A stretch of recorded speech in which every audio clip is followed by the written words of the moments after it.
85లో assembly రద్దు చేసి తిరిగి ఎన్నికలకు వెళ్ళారు ఎన్టీ రామారావు గారు. చంద్రబాబు నాయుడు గారి పాత్ర అప్పటికే ప్రశంసనీయమైంది, ప్రాముఖ్యతను సంతరించుకుంది, ఆయనకి చాలా ఇంపార్టెన్స్ పెరిగింది పార్టీలో. అప్పుడు ఆయన కావాలనుకుంటే ఎమ్మెల్యేగా గెలవచ్చేదో చోట నుంచి మంత్రి అవ్వచ్చు, ఆ ఛాన్స్ ఉంది కదా.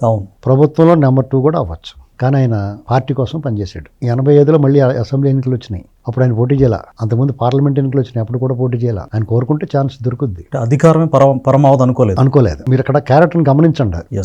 పార్టీ కోసం పనిచేసి క్యాడర్ నిర్మాణం చేశాడు. దానికి కారణం ఏంటంటే 84లో ఎన్టీ రామారావు గారిని దింపినప్పుడు ప్రజా వెల్లువగా ప్రజాస్వామ్య పరిరక్షణ ఉద్యమం జరిగినప్పుడు ప్రజలందరూ ఒక ఎమోషనల్గా కనెక్ట్ అయ్యారు, తిరుగుబాటు చేశారు. దాని నుంచి ఎప్పుడూ ఎమోషన్ మీద ఆధారపడకూడదు, సెంటిమెంట్ మీద. పార్టీకి, రాజకీయ పార్టీకి కార్యకర్తలు క్యాడర్ బలం పునాది అని చెప్పేసి అనుకుని ఆయన క్యాడర్ నిర్మాణం చేశాడు. 89లో ఆయన పోటీ చేశాడు, కానీ పార్టీ అధికారంలో రాలేదు. రామారావు గారి జతలో, రామారావు గారి ఆబ్సెన్స్లో ఆయన సభలో పూర్తిగా ప్రతిపక్ష పాత్ర న్యాయం చేశాడు.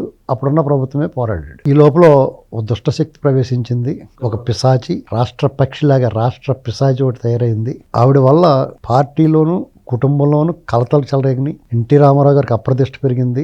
నాయకులందరూ కూడా పార్టీని కాపాడుకోవాలనేటువంటి నిర్ణయానికి వచ్చారు. రామారావు గారి పట్ల ప్రేమ, అభిమానం, ఆదరణ ఏమి తగ్గకపోయినా తప్పనిసరి పరిస్థితుల్లో పార్టీని చంద్రబాబు నాయుడు గారి చేతికి నాయకులు అప్పచెప్పారు, కార్యకర్తలు. ఆయనేమి తనంతట తాను లాక్కోలేదు, తీసుకోలేదు. ఎమ్మెల్యేలు, పార్టీ క్యాడరు ఆయనకు అప్పచెప్పారు. ఆయనకు అప్పచెప్పిన బాధ్యతనే సంపూర్ణంగా విజయవంతంగా నిర్వహిస్తూ ఇవాళ వరకు కూడా. ఇది 95లో జరిగిన దాదాపు 30 ఏళ్ళు. ఆనాటి నుంచి ఈనాటి వరకు పార్టీ ఎలాంటి వాళ్ళని ఎదుర్కొందండి? ఈ దేశంలో వరుసగా 10 ఏళ్ళు అధికారంలో ఉన్న కాంగ్రెస్ని ఎదుర్కొంది.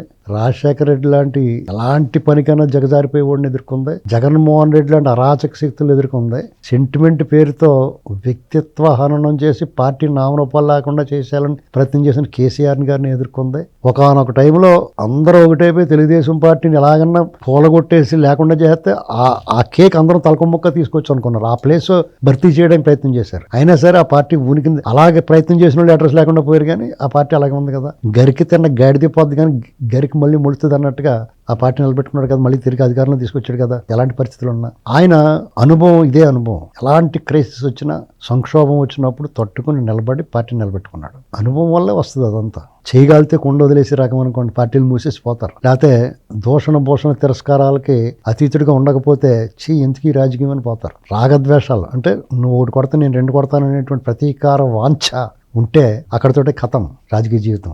ఇలాంటి అన్నిటిని అధిగమించాడు కాబట్టే ఆయనకి ప్రజల్లో ఒక యాక్సెప్టెన్స్ వచ్చింది. ఓడినా గెలిచినా ఆయనకు ఒక యాక్సెప్టెన్స్ రావడానికి కారణం అది.